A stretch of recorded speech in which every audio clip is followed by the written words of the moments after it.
You think being kind earns respect, but psychology says otherwise. These 5 nice behaviors are actually training people to disrespect you without you realizing it. These aren't just harmless habits. They're psychological traps that position you at the bottom of every social hierarchy. In this video, I'll reveal 5 acts of kindness that secretly make people disrespect you and what to do instead. Act 1. Over-apologizing for normal requests. The first respect-destroying kindness is request apologizing, saying sorry before making completely reasonable requests or expressing basic needs. Sorry to bother you. Sorry to ask this. Sorry, but could you? These preemptive apologies seem polite. They prime others to view your needs as impositions rather than legitimate requests. And every single day, you're training people to treat you like their personal servant without even realizing it. In a workplace study, individuals who prefaced requests with apologies were 43% less likely to have their needs addressed promptly and were interrupted 2.7 times more frequently in subsequent interactions. When you apologize for normal requests, you're not being considerate. You're signaling that your needs are inherently burdensome and that you don't deserve space or attention. You're literally training people to see your basic requirements as annoying interruptions.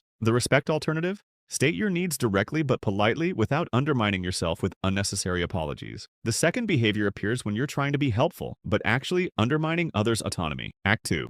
Helping without being asked. The second respect-destroying kindness is unsolicited assistance, providing help that wasn't requested. Often interrupting someone's process or taking over their responsibilities shows that unrequested help is perceived as a status move, positioning you as the superior, judging someone as incapable. I observed a team member repeatedly jump in to help colleagues with tasks they were handling fine. They thought they were being supportive, but in exit interviews, 3 people cited this behavior as condescending and micromanaging. When you provide unsolicited help, you're not being kind. You're communicating that you don't trust others' competence. You're positioning yourself as seeking approval rather than offering genuine value. The third behavior manifests in conflict situations, where your kindness becomes a form of self-sabotage. Have you ever left an interaction feeling taken advantage of, despite being nice throughout? This next behavior explains exactly why. Act 3. Accepting poor treatment to keep the peace. The third respect-destroying kindness is conflict avoidance.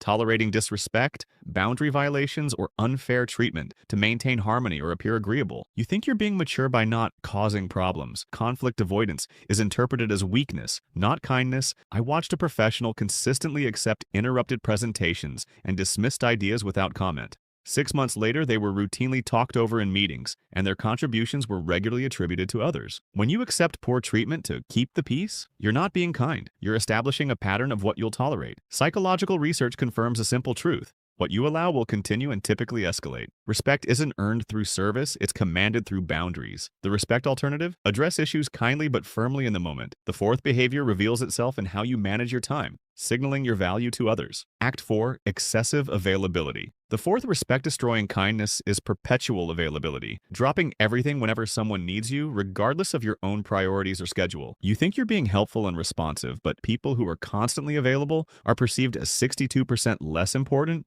and 47% less competent than those with appropriate boundaries. When you're excessively available, you're not being dedicated. You're communicating that your time has no value. The scarcity principle applies to personal respect. What's always available is inherently worth less. The fifth behavior appears when you receive recognition, instantly undermining others' positive perception of you. 5. Downplaying your achievements. The fifth respect-destroying kindness is achievement minimization, reflexively diminishing your accomplishments, talents, or contributions when they are recognized. It was nothing. I just got lucky. Anyone could have done it. You think you're being humble, but self-deprecation is interpreted as insecurity, not humility, by 83% of listeners. A talented colleague consistently downplayed her contributions to major projects.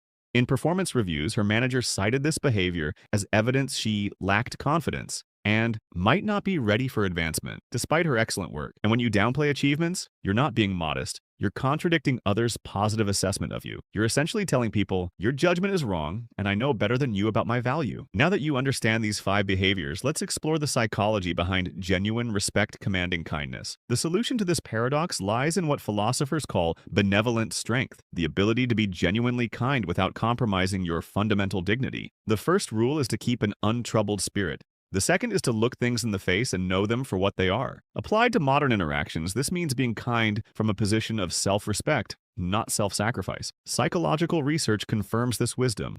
A comprehensive study from Berkeley found that individuals who combined warmth with clear boundaries were rated 89% higher in leadership potential and earned 34% more respect than those who displayed warmth without boundaries. True kindness comes from strength, not weakness. Let me give you practical examples of how to transform these behaviors into respect-commanding alternatives. Think about someone you deeply respect. I guarantee they demonstrate kindness without these 5 behaviors, and you can too. Here's how to transform these 5 behaviors into their respect-commanding alternatives. Instead of, sorry to bother you with this request, say, I'd like your input on this when you have a moment. Rather than helping without being asked, say, I noticed you're working on X. Would you like any assistance with that? Instead of silently accepting poor treatment, try, I notice I've been interrupted several times. I'd like to finish my thought. Rather than being perpetually available, establish clear boundaries. I'm available between these hours, or I can help with this tomorrow. Instead of downplaying achievements, simply say, thank you. I worked hard on that, or I appreciate you noticing. These alternatives maintain kindness while commanding respect, the perfect balance. The psychology behind these changes reveals a fundamental truth about human social dynamics. The fundamental principle at work here is what psychologists call perceived value alignment, the unconscious assessment of whether your behavior aligns with your inherent worth. When your actions suggest you don't value yourself through excessive apologies, unlimited availability, or diminishing your contributions, others unconsciously adopt this same valuation. It's not malicious, it's how human social calibration works. People instinctively treat others according to how those individuals appear to value themselves, often without conscious awareness of this calibration. This explains why these 5 kind behaviors backfire so consistently. They don't signal generosity or humility. They signal that you've assessed your own value as lower than others, and people naturally adjust their treatment accordingly. The most important insight is understanding the crucial difference between kindness and self-sacrifice. The kindness-respect balance. The critical distinction that most people miss is between true kindness and self-diminishment. Genuine kindness comes from a position of strength and self-respect, not from erasing your own needs. The respect-commanding alternative isn't to become unkind. It's to be kind from a foundation of self-respect. This means being generous without being self-sacrificing, helpful without being intrusive, and modest without being self-deprecating. When you approach kindness from this balanced perspective, you don't diminish your status, you enhance it. You demonstrate the rare combination of warmth and strength that naturally commands respect. Let me leave you with a practical framework for implementing these changes in your daily interactions. The most effective approach to transforming these behaviors is what psychologists call incremental boundary setting, making small, consistent changes rather than dramatic personality shifts. This week, identify which of these 5 behaviors you engage in most frequently. Choose one specific alternative response and practice it consistently. Notice how people react differently to you. When you face resistance, and you will, remember that you're breaking patterns that may have existed for years. The discomfort is temporary, but the benefits are permanent. The key insight is understanding that respect and kindness are not opposing forces. They're complementary qualities that reinforce each other when properly balanced. True kindness isn't about making yourself smaller. It's about creating space for others while maintaining your own. When you stop these 5 self-sabotaging behaviors, you don't become less kind, you become more respected. And remember, genuine respect isn't earned through self-sacrifice. It's commanded through balanced kindness.